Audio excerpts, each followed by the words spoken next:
Hi guys, and welcome back to my channel. So for today's video, gagawa tayo ng mystery unpacking or unboxing kasi hindi ko sure kung nakabox siya or I decided to buy this mystery. So nakita nyo naman sa title, diba? Kasi mystery. So I decided to buy this one in Shopee at saka sa Lazada. So excited na ako kung tingnan natin kung tama ba yung mga presyo na binigay nila sa kung yung presyo na mystery price is tama sa mystery na item, okay? Yung sa Shopee, tsaka ito yung sa Lazada. Sa Lazada, dalawa yung binili ko eh. Pero, iisa lang silang supplier na kinuha na ko. So, dalawa siyang mystery box. Pero, ewan ko kung nakapack to or nakapack. So, as you can see, nakapack siya, hindi siya box. Tsaka, same lang to. So, unahin ko muna itong Shopee. Yan, Shopee. Ang kinuha kong mystery is yung mga silver. So, akala nyo nakabox siya, no? Okay. Akala nyo nakabox siya, pero nakapack siya. Pero pag pinapahan nyo, napakaliit lang mo. See? Shopee. Ang laki ng lagayo, pero what?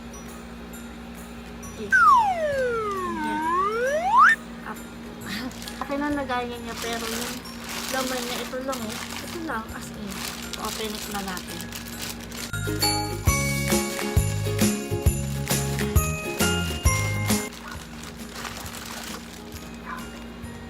So yun o. Dito ko siya binili. Meron pa siyang kalendaryo. So kita. Meron pa siyang kalendaryo. Diba? Card nila. So, ito lang yung laman. So, syempre naka-box, diba? Mini box. Ito lang yung laman niya. Maliit na box. So, tingnan natin kung maganda siya. Ito yung laman niya. Shopee ko siya binili sa Silver Kingdom. Syempre, may pa-mystery din sila. So, ito yung box niya. Ito ang laman. Nakapak pa din. Very nice. Dalawa siya. Wow. Worth of, I think 89 lang to. Wow. Ganda niya. Isa siyang sing-sing. Tsaka isang earring. So, bonggay shoes. Ganda. Pero, kaso, ba't ganun? May itim siya. Siguro parang Japix ba to? Pero bakit ganun? May itim siya, oh. Kita ba? Hindi siya nakikita. So, may itim siyang part dyan, ayun, no? May itim siyang part.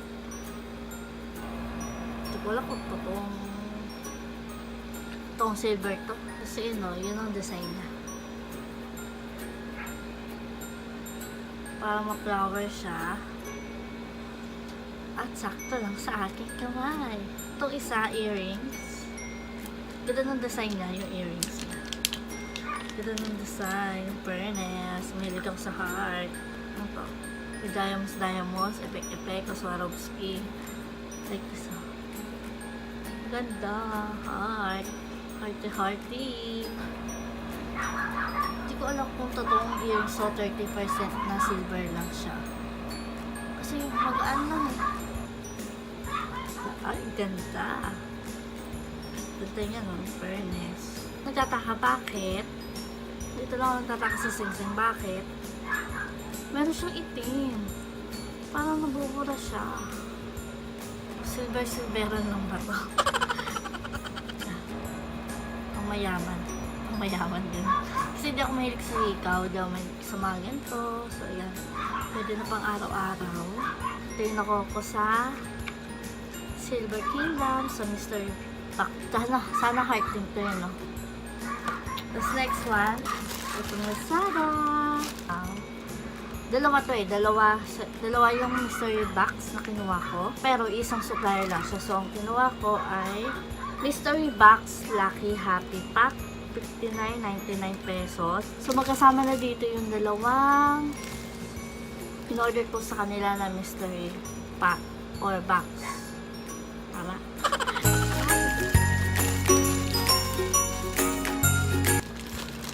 Yay! pen. Dalawa yun. So, dalawa yung in-order ko worth of 80. I think 85. So, ito yung nakuha ko. Una nakuha ko ay itong Huda Beauty Tattoo. So, ang supplier na to ay si Pearly Passion. Yun, doon ko siya kinuha kasi dalawa lang siya. Pero bakit ganun? Dalawa yung mystery ko. Pero, ano to? Worth of 80. Ganun. Worth of, I think 65. Huda Liquid Eyebrow Pen. Sana nakikilay ako, no? Ang problema, hindi mo na ako nakikilay kasi yun yung kilay ko. So, ito yung unang mystery item na nakuha ko. So, one is ito. Ano kaya ito? T-shirt.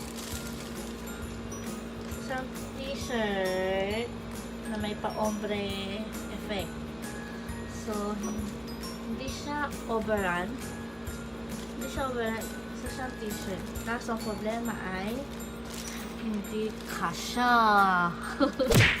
So, as of now, ito lang yung nagustuhan ko una, yung Silver Works sa Shopee.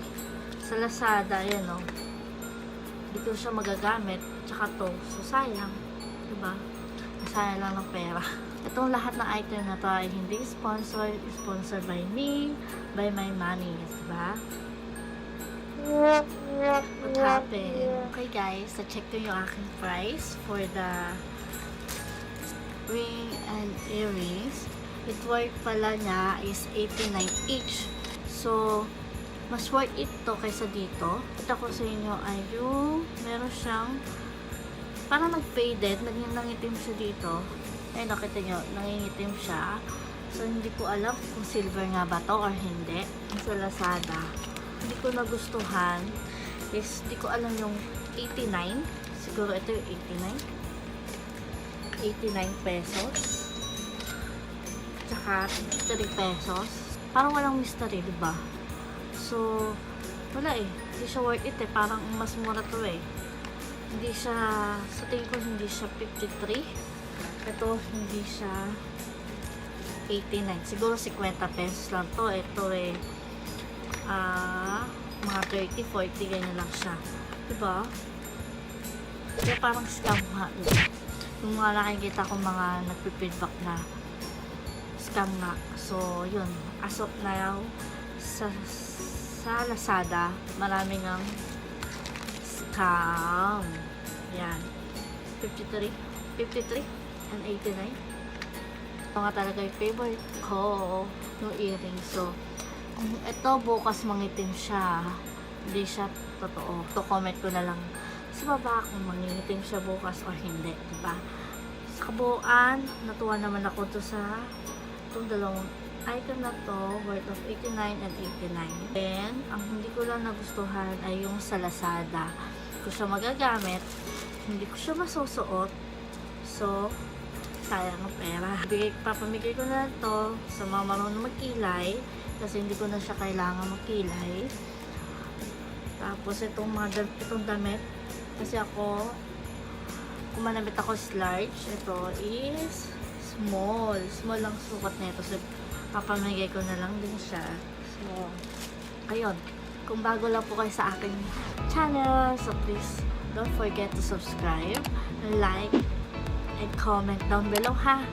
So, kung nagustuhan nyo itong aking review for a mystery, unpack, or unbox.